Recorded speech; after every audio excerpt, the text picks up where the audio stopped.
C'est pas une question. Je pense que Clément a bien résumé qui on présente comme association.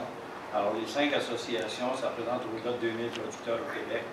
C'est pas pour rien qu'on s'appelle des entrepreneurs agricoles, parce qu'on est des développeurs et des gens qui veulent faire évoluer l'agriculture. Malheureusement, je pense que vous avez été mal briefé avant de venir ici par l'aide parlementaire, et même quand on vous avait rencontré. L'association existe. Le but premier de l'association, c'est de mettre fin au monopole de l'UPA. Et je pense que vous auriez dû être plus informé de ça. Et au niveau des céréaliers du Québec, à l'heure actuelle, on parle seulement qu'au niveau des céréales, on parle d'une association de 300 membres. Il y a des gens ici dans la salle qui payent en cotisation et contribution. Il y en a qui sont jusqu'à 150, 160 000 par année, directement ou indirectement, parce qu'en plus de produire des céréales, ce sont des producteurs de porc. Et ces gens-là payent. Trouvez-moi des gens au Québec qui payent 150 000 de cotisation, contribution à un syndicat qui ne sont même pas écoutés à l'Assemblée.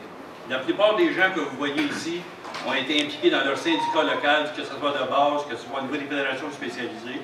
Et il y a même quelqu'un dans la salle qui a été expulsé de son syndicat parce qu'il a voulu contester le pouvoir de l'UPA. Et lorsqu'on est nommé administrateur d'un syndicat, on est obligé de s'engager. Il y a un code d'éthique et de déontologie et on n'a pas le droit de parler contre la fédération, contre l'UPA et contre aucune des associations qui sont liées directement ou indirectement à l'UPA. Alors, quand vous venez faire le discours ce soir, il faut prendre bien attention à qui vous parlez et de quoi on parle. Ce qu'on parle, c'est pour le développement de l'agriculture du Québec et c'est un développement dynamique de l'agriculture du Québec. Et il n'y a pas juste des producteurs dans la salle, il y a des producteurs, il y a des transformateurs et il y a même des fournisseurs de services agricoles.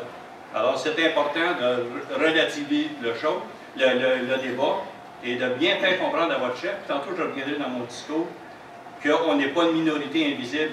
Et puis, moi, je n'ai jamais compris quand dans un régime autoritaire ou totalitaire, quand il y a une seule association, il y a un seul porte-parole, puis il y en a un seul qui a le poids.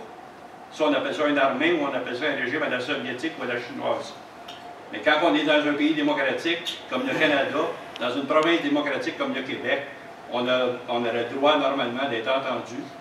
Non seulement d'être entendu, d'être écouté, mais d'avoir des gestes qui vont en fonction de ça, pour qu'on soit capable de s'exprimer démocratiquement, de faire évoluer nos organisations pour le bien des producteurs, le bien des consommateurs, puis le bien du Québec. Et ça, je pense que c'est un des points importants.